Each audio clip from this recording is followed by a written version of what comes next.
Yes, it's my first 24 hours in Canada. That's very exciting. That's exciting, right guys? That's cool. Very exciting. Tell me, do you have anything in mind that you're looking forward to doing here? Definitely poutine. Is it poutine or is it poutine? No, I feel like you can go either way. Okay, yeah. okay, yes. I'm thinking just all the, I might eat it for every meal going home.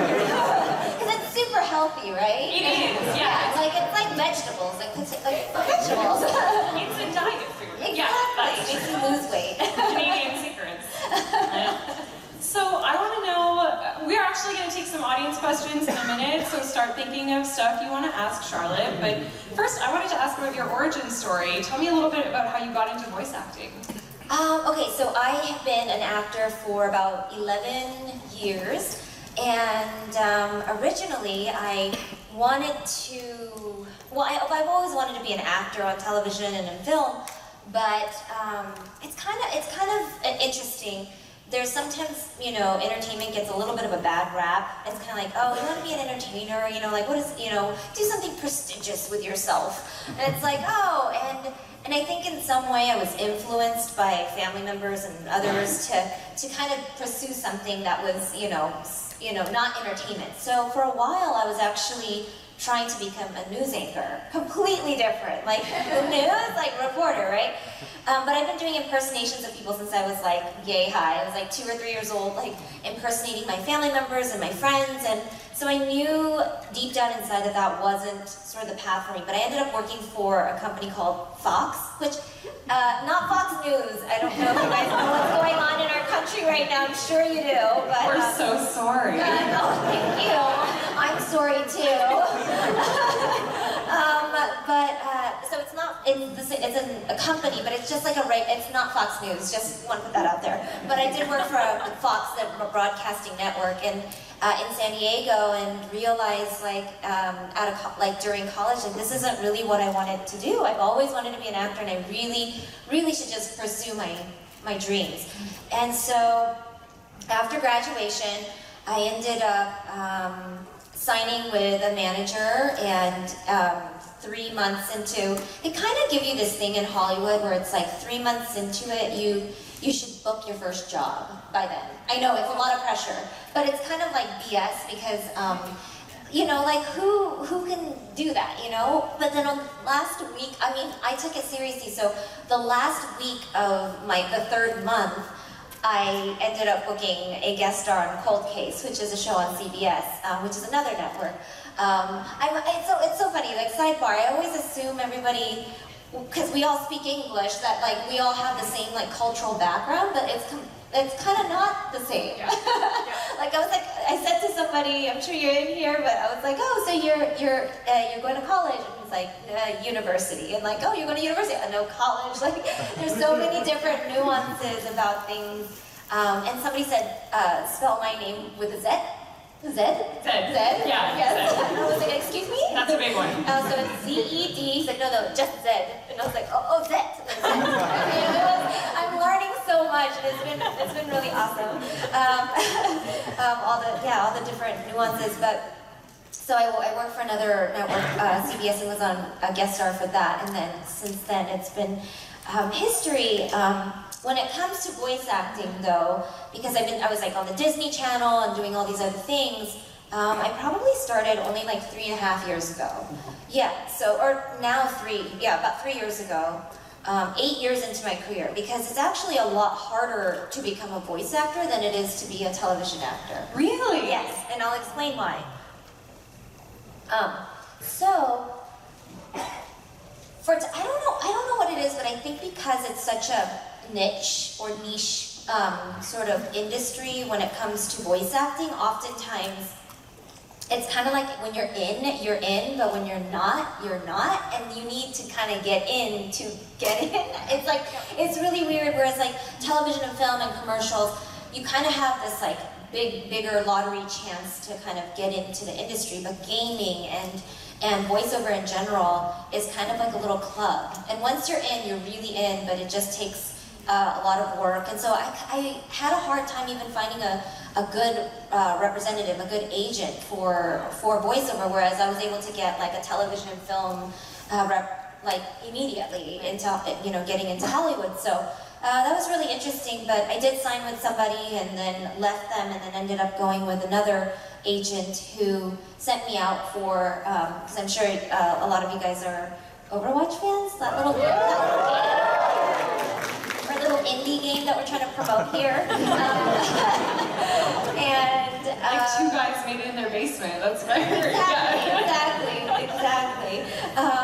And so yeah, she sent me out for that one specifically, and they asked. The description was for a Korean pop star. And so I was like, oh, okay, I've always, you know, if I were in Korea, I might have gone that route, but I doubt it because I'm not much of a singer. But I was like, I love to embody that, you know, and I don't know, you know, a lot of it's about the level of confidence that you bring into a performance, not really thinking about what it is that they want to hear from you, but what you feel it is that, you know, that is a Korean pop star, for example. And so I went into it and I was like, I mean, I don't know any other Hollywood actress who could do this. Like, I really went into it with kind of a diva state of mind, and they didn't even tell me that that was the name of the character. Like, they don't tell you anything. Like, Blizzard, even now, people always ask me, like, oh, like, do you know like this and this about the game? And we really usually don't. You're in also, I don't know if you guys know this, but Sam is a writer for Mass Effect, right? I work at BioWare, yeah. Woo! Oh, okay. Natalie, let's give her a round of applause.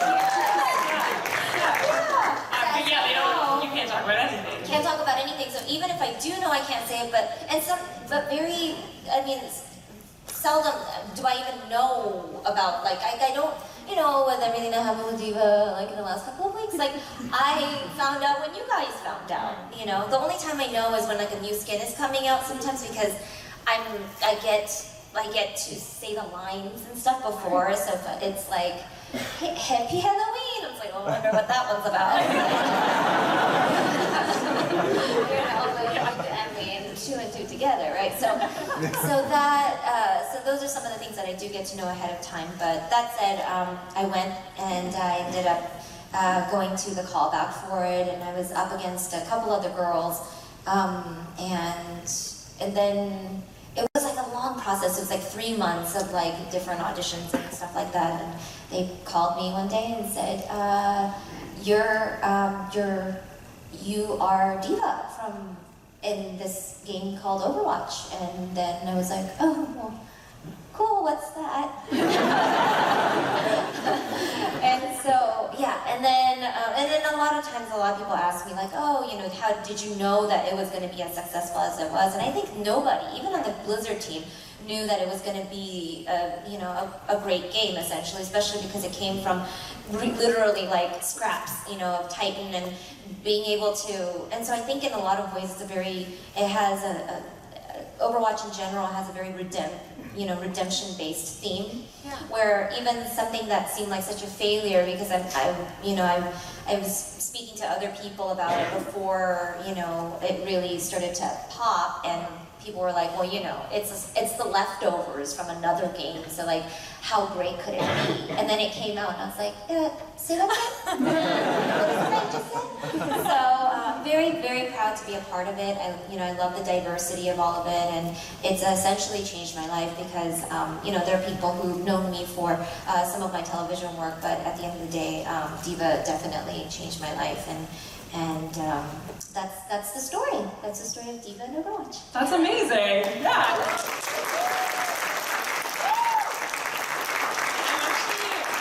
Glad you brought up the diversity in the game, because that's one of my favorite parts of Overwatch. I think it's so interesting, and I was curious, you're Korean and Japanese and American. Yes. And I was curious about how much of your own influence kind of goes into D.Va's character versus what's written on paper by other people for you. I mean, you obviously have that cultural knowledge that maybe other people don't. Yeah. So, yeah. I think it's really, it was really important for me to be able to, like, for example, she has, I want to ask a question to you guys.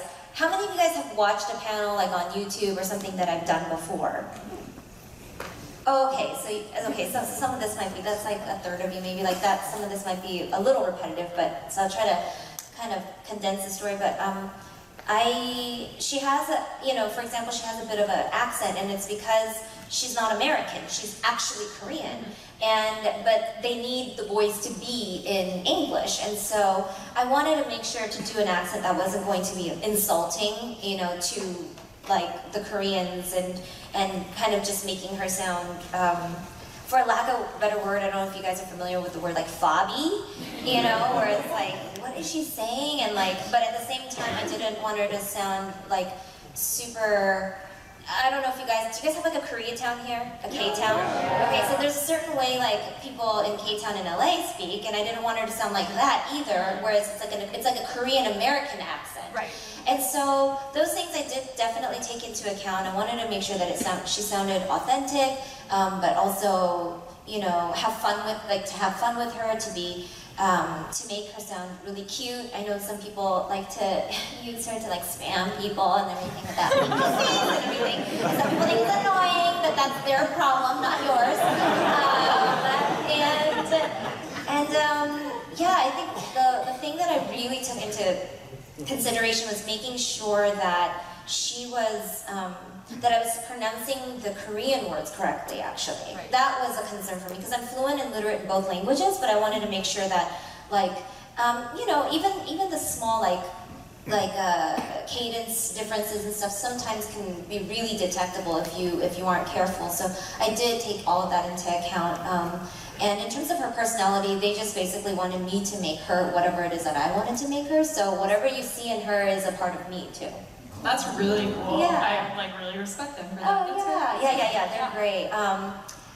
There was something else that I wanted to mention. Blizzard is very sensitive to culture and language, and all of the things that you see is very well thought out, and it's not something that's accidental. So if you feel that you identify with Doomfist, or if you feel that you identify with Mercy, then those things are you know, internally very much discussed. So even if like Widowmaker, you know, she speaks with a French accent, and if she doesn't speak as French, I mean, like it was like, you know, there are varying levels of French. Oh, France, yeah, French, yeah, you guys, oh, does anyone speak French in here? Oh, wow, yeah. And like Quebec French is very different than like France exactly, French also. Exactly, absolutely. I met a guy who is Quebec French on the plane, and he was doing all the different like kinds of, he's like, if you're French, you kind of sound more like this, and if you're, I learned about that, but they are very, you know, there's different like thicknesses of French accents and stuff too, and they went through a very tedious process to find all the right accents and whatnot, and so yeah, they're very culturally aware. They're aware of all the sexual orientations of everybody, and making sure that everybody can find a way to identify with the game somehow. For example, I started off by maining Roadhog. Yeah. One shot back. Yeah. One shot. One Roadhog. Well, yeah, I know. Like one Roadhog. Bring back the one shot. And you know, and then what happened was, and people ask me why, and I'm like, well, because I think everybody would expect me to play somebody like D.Va or like Tracer or May or something just because I'm Asian, or because I'm a squishy in real life. I don't know. Because I'm small, like I don't know. And I think in the inside though, I feel more like a big, warm, cuddly pig. Like that's who I am. And oftentimes who we are on the inside is different from what people assume about us on the outside. And so I love the fact that people could live vicariously through the characters and not necessarily feel the pressure to have to be like that character. You know, just because you are Asian doesn't mean you have to be Hanzo or Genji. Like, you can be who you want to be. So, yeah, that's something that, and lastly, to go back to your question, in terms of inspiration and whatnot, I think something that I struggle with as a person and like in real life is that I think and I don't know if people experience the same sort of like cultural, interesting sort of like racism, and I'm sure everybody experiences these things no matter where you are in the world, but particularly in the States right now, there's so much racial tension, and it's not just black and white. It's everybody. Everybody who's a minority experiences a level of prejudice from people, and I've kind of grown up with it. So I have these. Did somebody applause for prejudice? No, right? It's like I heard an applause. Like, no, we don't like that. And did somebody woo? Like, woo, prejudice, racism. No. And I. Nobody tweet that. Yeah, nobody, right? Don't Like, do the Canadians, they love racism. And so far from it. No, that's our country. Just kidding. You didn't hear that from me. Don't record this. This is bad. I'm not representing the U.S. very well. And so I think being small, like everyone always asks me, how tall are you? And I'm like, okay, I'll just say it. I'm 5'2" and 3/4, so almost 5'3". Do you guys go in centimeters here? No, we height in inches. Height? Yeah. Okay. Forgive me, I'm you're good. I'm learning the Canadian way. I'm just gonna live here.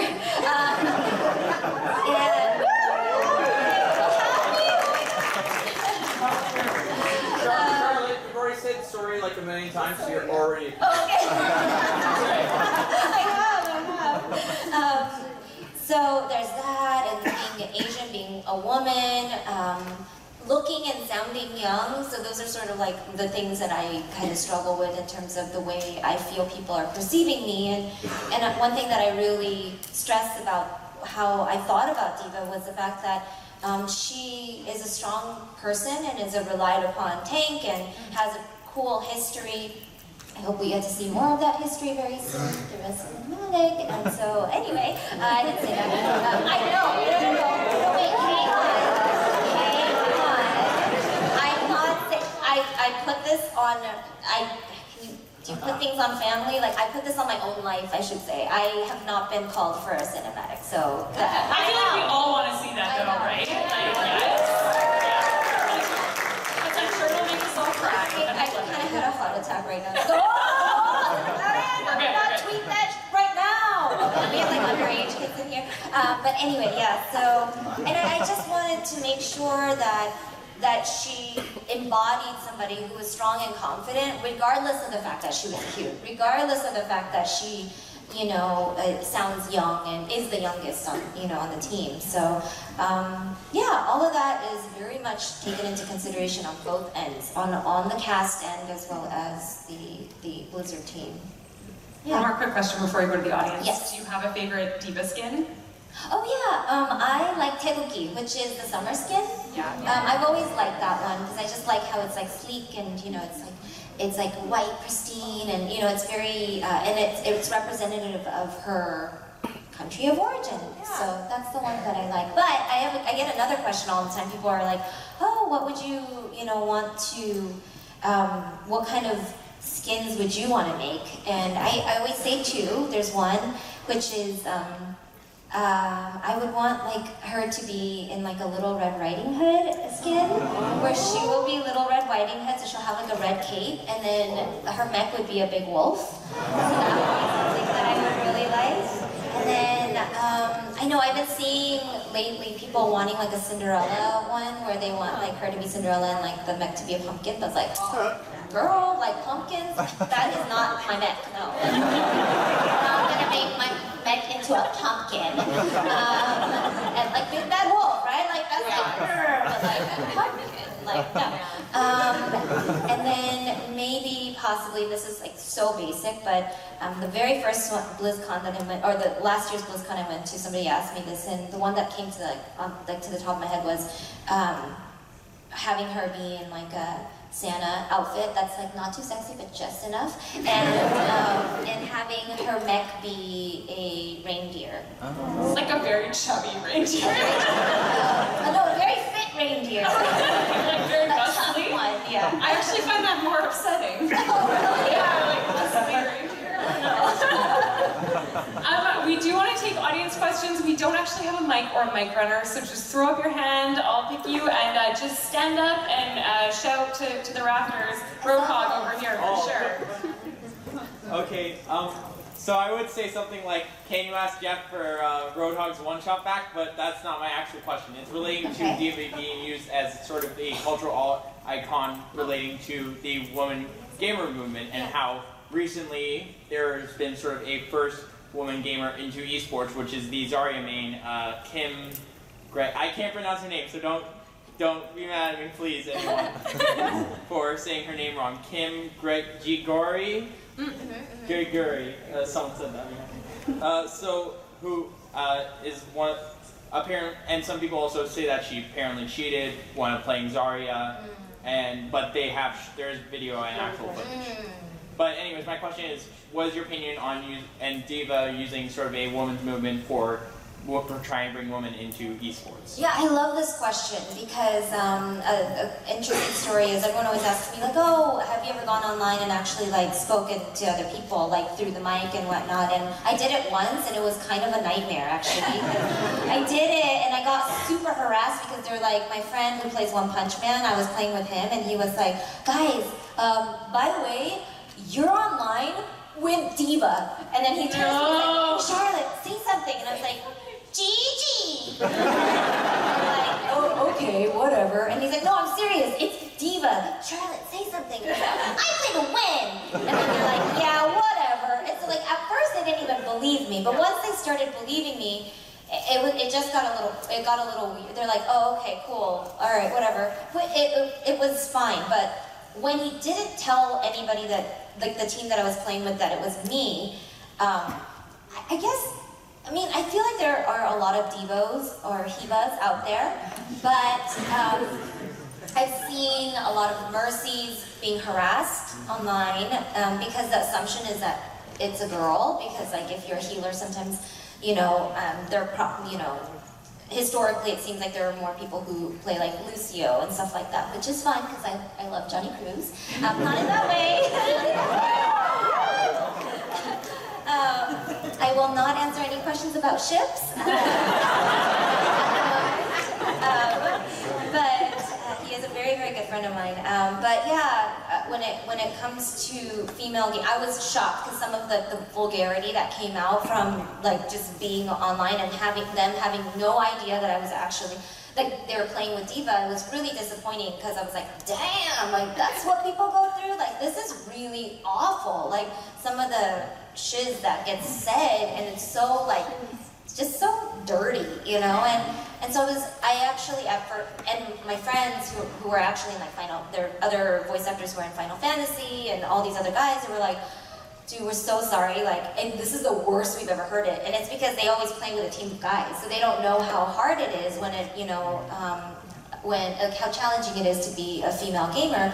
And I think gamers in general, not having anything to do with feminism per se, but weren't really respected for, you know, what you know, now we see it as like a sport per se, you know, but it's not something that people, it's like if you said that to your parents, like, oh, I want to grow up and be a gamer, they're like, okay, like that's not what you're gonna do. I'm gonna take your controller away and your keyboard too, you know. But now that I think it's not such a like underground like niche thing to do, like it's not something that's like only like quiet intro, like everybody is, you know, plays games. It's changed and become a very accepted and mainstream thing. And with that, I think is because we have that, you know, sort of much more respected platform, that's why we're able to take it to the next echelon, which is to really, you know, have it be representative of bigger movements and causes. So when I did see that, my gosh, like Korea was using the bunny as the symbol of feminism, I was extremely proud and touched and felt very honored.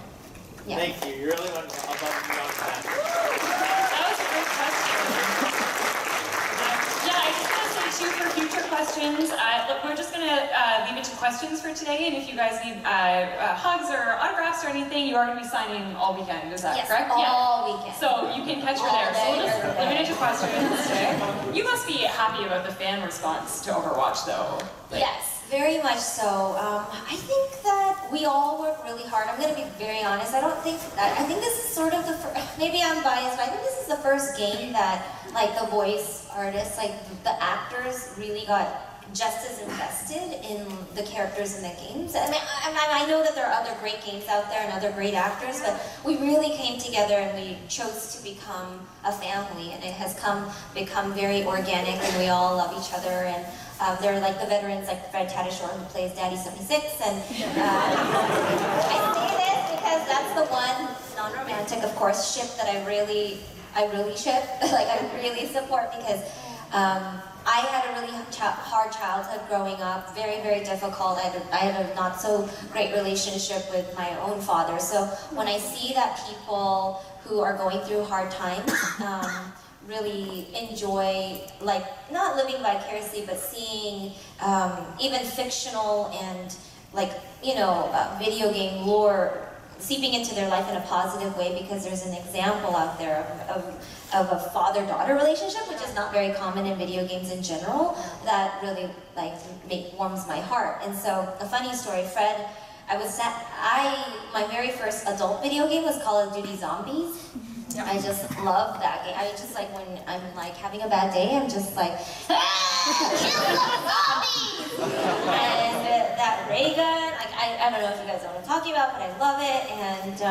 And he plays Nikolai, who is one of the characters, and at BlizzCon I was sat next to him, and I just thought, you know, like,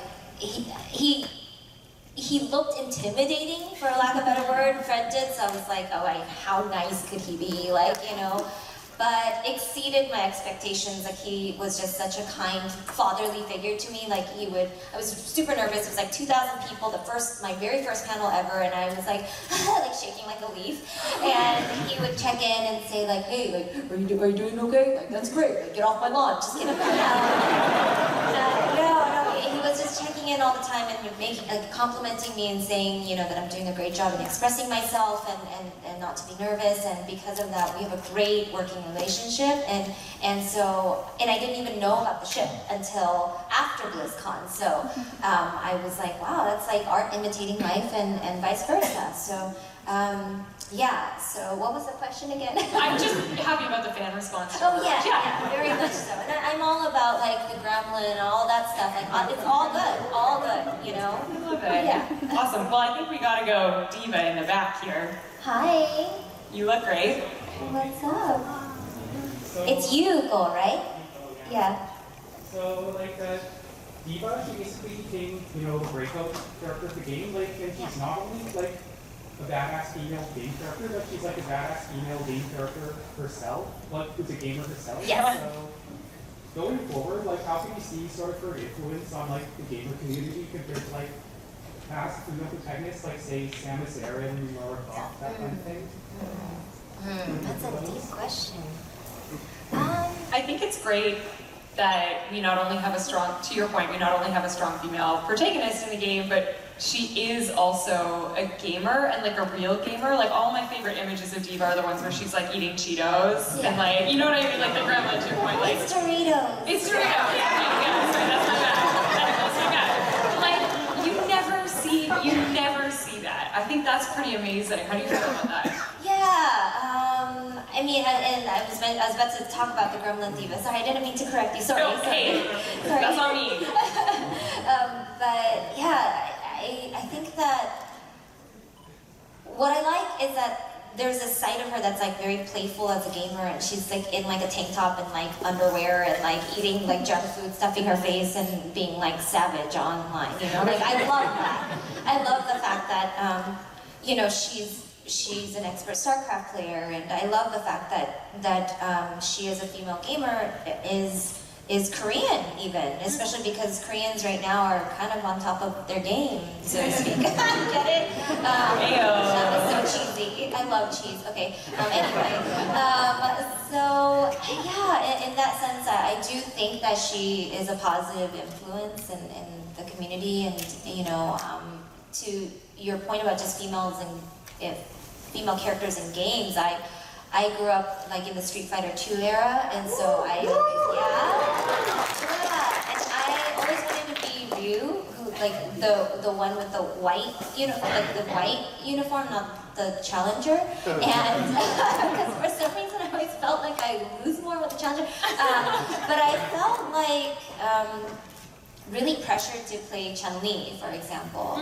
Just because I'm like, oh, like I'm her, I guess. Like, and how gaming has changed in general after more female characters have come out is the fact that people don't feel like they have to be, and men could be female characters and not feel like they're, like, because for example, I didn't feel like Chun-Li was as strong of a character in general than Ryu. I'd rather be Ryu, but it felt like, the guy that I was playing with would always get to him first, and then I would defer as a female, and I would never do that again. Like, I'm gonna be who I want to be, and it's not because D.Va, like, I look like her or whatever. Like, I'm gonna pick who I want to pick. So I think things are changing slowly but surely, and it shouldn't be a threat to guys. It should be something that makes like the community stronger. And guys, we need you. Not that women need men to protect them, but we need you. If you are somebody who believes in a fellow female gamer, to be out there and being like, shut the beep up if like people come at your female counterparts. And so I know that that's sort of a broader answer, but I hope that kind of speaks to it. Thank you. Yes, thank you. Mother. Did you guys see that video where, like, the rap? I tweeted it, and it was like the butterfly, and like, it was so awesome. And then, like, D.Va came in for the kill at the end. Like, I totally got play of the game. What's up? Well, it's something that it's something you said earlier that made me want to ask this question. My girlfriend her name's Hannah. She's a Mercy main. That's how we got to knowing each other. Ooh. Yeah, I met through my friend Zin, or Gabrielle, which she's normally known as. Okay. Yeah, and she said, just stick to Shinobi for the entire match, and we'll play the game for sure. Okay. And she's got this very soft, she's adorable, but she's very nervous about speaking over the mic, because every time she tries, she's got the softest and high-pitched D.Va's voice, and it makes she feels very nervous and vulnerable. I try to give her as much confidence as I can. Then I was wondering, that's one of the reasons I came here to actually talk to you and ask you this question. Yeah. Is there any words you could give me that I can tell her to give her some more confidence? Well, first of all, tell her D.Va loves her. Zin's a D.Va main, just let me know. Okay. I think that if she were my friend, I would tell her that she should just do what she's comfortable with. Like, you don't have to push to be heard if that's not in your personality. That goes for guys too. There are guys out there who are shy. Like, just because you're a bro doesn't mean that you're like really a bro. Like sometimes sometimes there are quiet guys out there, and there's girls that don't give a beep like what you think, and they'll oh my gosh.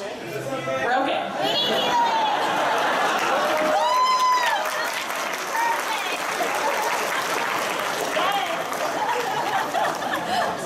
Oh my gosh, that was what an awesome moment.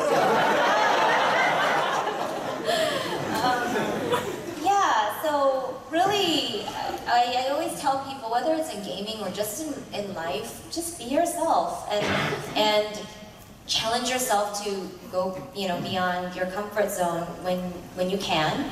I was on Instagram story yesterday because I was working out, and when I at my personal appearances, I have a hard time hitting the gym, and there are pressures to definitely stay fit and whatnot, especially for television work. And I finally got to the gym last night. I was Instagram storying it, and I was like, strive for the best, and don't settle, and don't be satisfied, always be appreciative. I was saying all these cheesy things, and afterwards I got back to the hotel, and I was like, that was really corny. But at the same time I meant it, really go for it and whatnot. But at the same time, there are moments in life when we just have to be okay with who we are. And if she doesn't feel comfortable, then that's okay. And when she is comfortable, she can speak up. I don't use the mic because for obvious reasons. So I play, all the time, but I don't use the mic. But if I were to, I probably would I probably would use it when I need it, like if I need healing.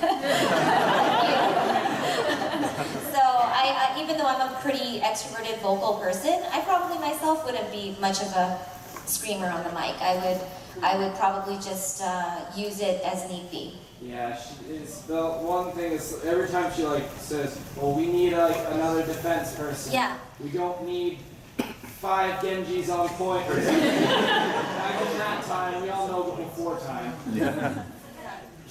But every time someone would scream at her, and she's not comfortable with that whatsoever. Yeah.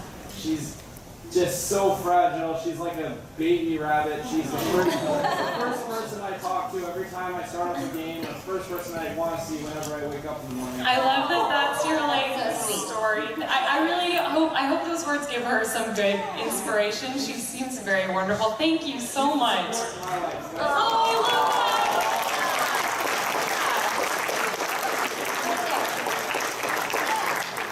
Hey again. Hi again. Nice to see you again. Nice to see you again. I have a two-part question, if you don't mind. Okay. I'd like to go to the cinematics for a second. Is there anything specific that you'd like to see in D.Va's cinematic, whether, like, aside from her history, like anything plot-wise, or maybe character cameos, or any villains that you'd like to fight, like a D.Va or a Sombra fight? Like, And what's the second part of your question? I actually had an idea myself that I wanted to, like, share, maybe see your thoughts on, so... What's your idea?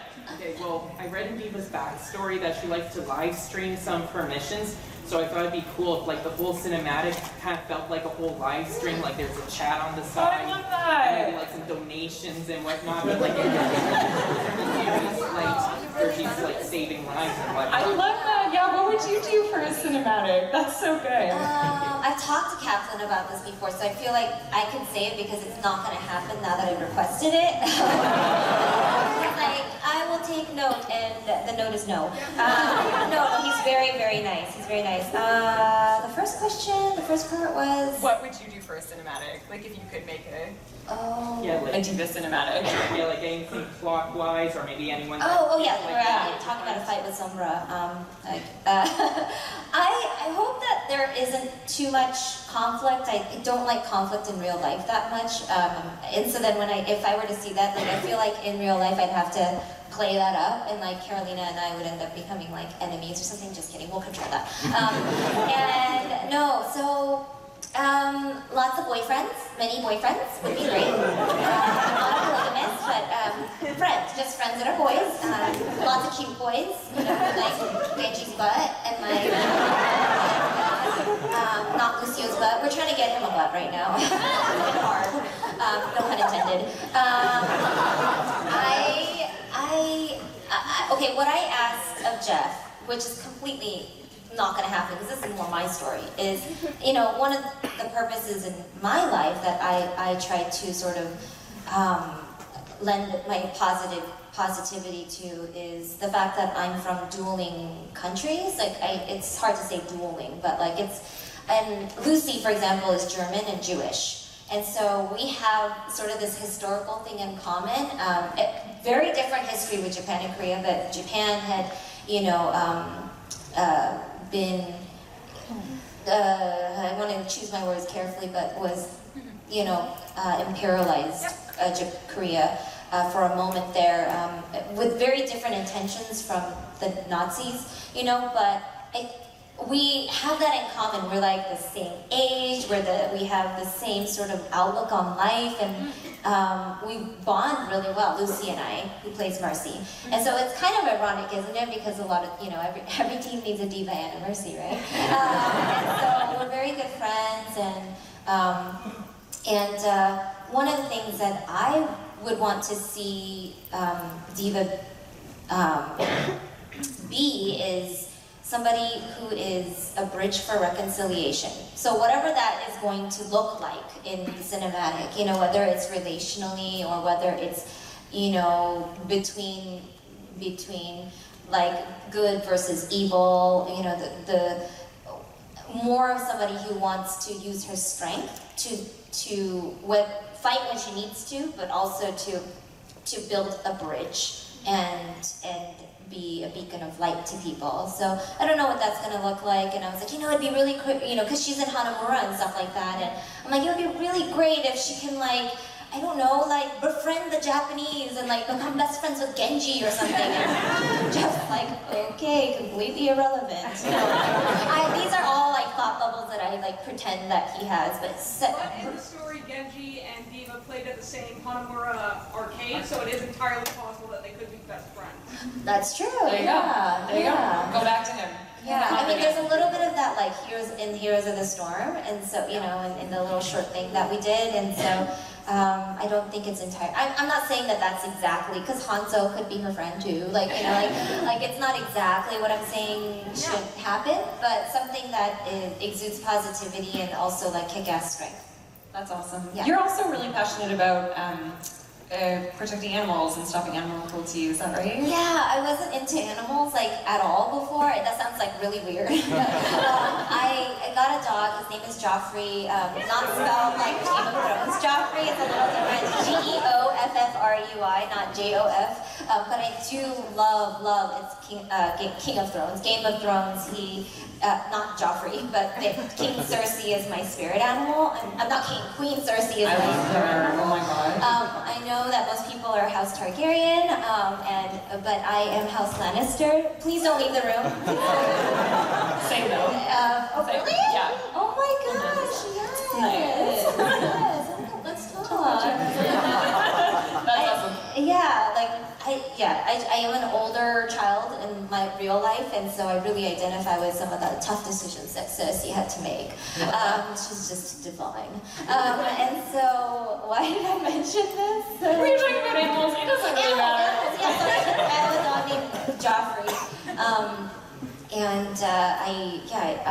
I donate a portion of all the proceeds that I make of autographs that I send out to a nonprofit organization. And sometimes it's a dog or an animal protection organization, but sometimes I've probably been involved with maybe over 25 charities at this point, because I just feel like there's nothing good that comes out of hoarding money. It needs to go to people who need it. So, yeah.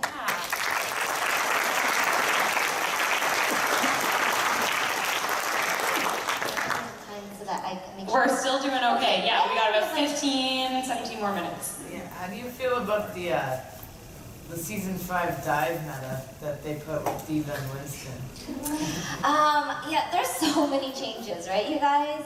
Do you like the changes? No. Oh no! Way to keep it real. I know. Honestly, they just really needed to keep things the way they were, personally, right? I don't really necessarily love. I mean, I loved the cool addition of the cannons and stuff like that, and as I tweeted it, my cannons or whatever, but it was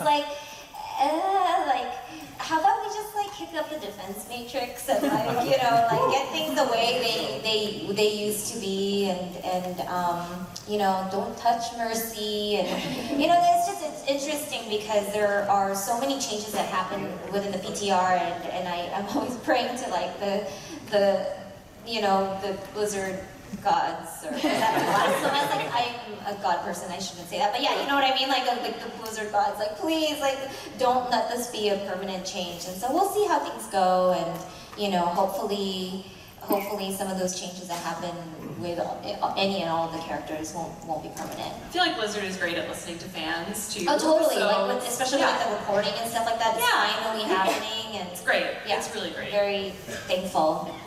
Over here with the... Oh yeah, we should hi. answer some. Hi, D.Va. Hiya.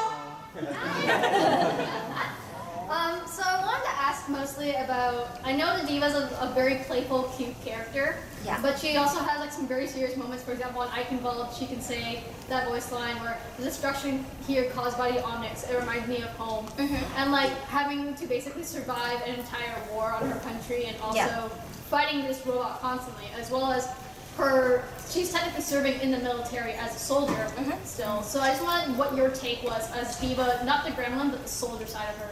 Oh, the soldier side of her. That's a good question. I know that Sam introduced me with like the whole Seraph bit too, but she was like the 54 immortals. Like she's like down there in her voice, and D.Va is up here, so it's like completely different. And I definitely 100% brought a lot of Sarah's personality, the soldier side of Sarah's personality. She's a soldier, for those of you who don't play Call of Duty, into, or she's more like a soldier character, into D.Va, because even if she has a cute voice, doesn't mean that she doesn't have the spirit of a soldier. So I do think that that's really important, that she doesn't just say like cute lines like all throughout that don't freaking mean anything, you know, like, or that mean just like gamer terminology, like that they make sure that they put those serious lines in there. So I definitely respect that, and you know, to speak to the part that she's actually, you know, fighting for the country and for good. I think that that's all very, very important and relevant, especially as a character who represents gamers. Yeah, great question. In the back there, yeah, you. Hi. So when you're playing Overwatch, if you're playing against the D.Va, do you find anything annoying against? Can I say tons of stuff? No, I'm kidding. My favorite thing to do, like my favorite kind of like gameplay, is when the other D.Va gets ejected, and I have to like gun it for baby D.Va. Get that beep like now. And I actually am stronger personally as a player outside of my mech than I am in the mech. Like I can like kill somebody real quick, like when I'm like just with my gun, but then when I'm in the mech, like it's a little bit harder for me. And so and so I would say not annoying. I don't get like personally annoyed, because it's like, you know, at the end of the day, it's like it's a part of me too. The other team's D.Va, but I have to kill her. But there's nothing more satisfying than squishing her, hearing her little like sigh, you know, when she's boosted off. Bye. The Joker. Hey. Because I know there's a lot of my friends who, when we watch like cartoons and movies and play video games, we're of course interested in the animation and the programming and everything, but we really connect with the voices there. My question is, do you have any personal tips for anybody that wants to get into the voice acting industry, because it's not necessarily easy for me to find out about? Yeah, there is a website called iwannabeavoiceactor.com, and no, I am serious. I'm not just trying to pawn you off to somebody else. But there is a famous, very well-known voice actor named D. Bradley Baker, and he's very well respected, and he has a whole slew of information on there. Another piece of information is Winston, who is AKA Crispin Freeman, who plays Winston. Have you guys seen, do you guys know what Crispin looks like? It is remarkably different. That is so cool to me. I'm like, it's cool, people are always like, oh, you look like D.Va, is she drawn after you? And I'm like, no, I'm nowhere near anatomically perfect as D.Va. But thank you so much. But Winston and everybody kind of looks like their characters in some weird way. It's weird, everybody kind of, but except Winston, he really doesn't look like his character. Okay, why am I talking about this? Oh, he has, so Google him, and he has a blog also that that will kind of direct you towards how to, the technical side of how to become getting an agent, and what do you do, and getting a demo and all of that. I never had a demo actually, so, and Lucy, who plays Mercy, has never had a demo either. So there are many paths, to becoming an actor in general, but I would say my general sort of piece of advice for voice acting and for acting is to always stay in class. I even go to, a small little private class of other actors whenever I'm in town, and making sure that my skills are on par, and making sure that I'm always performing and practicing so I don't get complacent in my craft. I think it's just kind of like being an Olympic athlete, but of the mind and body, as opposed to working out all the time. If you are, Michael Phelps, or who's a very beloved Canadian Olympian? Who? Sidney Crosby. Crosby? Sidney Crosby. What? Maybe go Gretzky. Wayne Gretzky. Gretzky. We know Gretzky, yeah. So like, you know, it's kind of like if Gretzky became super, I mean, he's like super retired though, right? Yeah, like he's like the most retired man. But it's kind of like if he were to play, you know, like he were to win the Stanley Cup, is that what it's called? The Stanley Cup. Yes.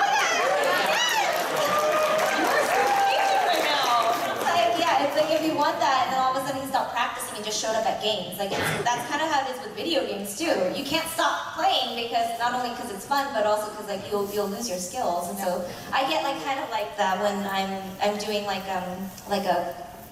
consecutive personal appearances and I come home and I'm like, why can't I get my game right? Like it gets really frustrating. So with anything, acting, gameplay, whatever it is, you just have to always keep at it. Great question. Yeah, let's go over here again. Hi. Yeah. Okay, so basically, D.Va's the best girl, and she always will be. Thank you. And the question I had was, if you could work with any other studio other than Blizzard or any game developer. Marvel. I was actually up for, I can't say which movie, but I was up for a lead in a Marvel film. I know, I don't even know who got it. I just kept going in for it. I was like, please, like, this would be a great bridge for, you know, for those who love D.Va, and it went to another girl. Or they nixed the character altogether, but it was a lead, and I was like, I just was dying for it, but it didn't. But yeah, I just love anything Marvel, and I don't know, sorry for all those DC people out there. Marvel girl. And what? Oh, a game developer. I mean, Blizzard is sort of like the pinnacle. Like, it's like going to like Harvard of game people. Like, you know, it's like, especially they pay well. They like, you know, of all the gaming. Like, you know, they're not struck right now. There's like a whole thing with like, you know, and they treat us really well. One of the things that I like about the philosophies of the way Blizzard works is they try their best, even within like the devs, to make sure that people don't feel that one person is more important than the other. And so when I made that video, I don't know if some of you guys saw it, of like me meeting the devs, like I wasn't, there's a lot of footage where I'm meeting people specifically and then they get to tell me like, oh, I'm the one who drew D.Va's gun, or I'm the one who edited this part of you know, D.Va's boob. Just kidding. I don't know. Like they're so it takes a village of people, and I wasn't allowed to highlight any of that, and it was a Blizzard thing. They were just like wanting to make sure that I didn't highlight too many people. I know that you guys are fans of Chu, and I know that you guys are fans of Kaplan, or fans of Kaplan, and you guys got to see this other guy that's above Kaplan. I don't know if you guys know, there's a boss guy. Do you guys know this? No? I thought they're like, who? What? I thought Kaplan was king. What? Yeah, there's somebody above Kaplan, and there's another Jeff on the team too. You guys have seen Jeff, the other Jeff too, right? Yeah. No? Yeah. Oh my gosh, do your research, guys. No, so, yeah, I really can't think of, you know, I've worked for Activision, and I just worked with Warner Brothers. I just came out, I don't know if you guys, I didn't announce it yet, I just have been really busy and haven't been able to promote it much, but I played my first villain character in a video game called Agents of Mayhem.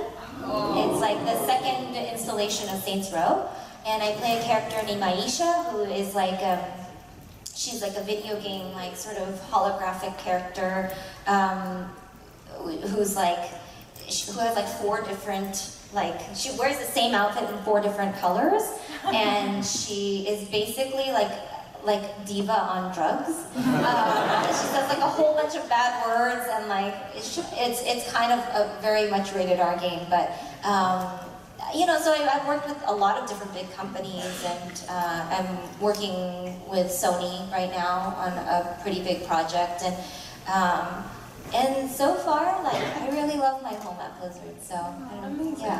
I think we have time for one last question. I can do a lightning one, like, I'll do, like, we'll try to cover all the questions, and I'll give one-word answers. Okay, so guys, like, we gotta, let's just do this. So let's do a wave. Sorry, you, yeah.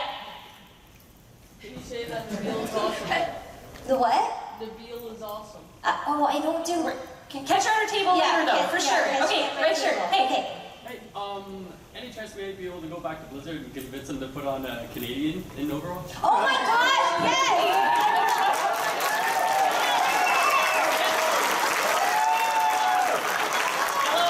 Although we already have May who says, sorry. Pineapple on pizza? What? Pineapple on pizza? Hell yeah! Alright. Do I watch it? Every single one. That thing is genius. I don't know how he does. Okay, anyway, yes. Yeah. Favorite color? Purple. We'll do 2 more over here, and then we'll move over here. These guys. If you were to voice another hero in Overwatch, which one would you like? Oh. This changes all the time. I don't know. I like Mercy. I like Lucy. Oh, I want to do a Japanese character. I would want to be a Japanese character, so I can show off my Japanese skills too. Nice. Okay, one more in the back. Oh no, you with the green. Okay. Yes, you green. Are there any left-handed people in Overwatch? Lucy. I think Mercy's left-handed. I think. Nice. Yes. Nice. Okay. Yes. Hi. Hi. Who's your favorite character play Overwatch? Oh, that's too hard of a question. I'm sorry. Wait. That was my... No. Okay. Next to you. D.Va. So I was just wondering, for any of the voice lines, did you make any of them, or did Oh yes. No, I didn't. Other people have made some of their lines. I'm a pretty stay to the script kind of girl. I like Boom Shakalaka, She's on Fire. And there was one that was like, oh, D.Va style, but that never made it because we never got the licensing for Gangnam Style. There was too much overlap. But that would have been it would have been great. So good. Can you say some of the voice lines that you've done? Yeah. GEG. And nerf this.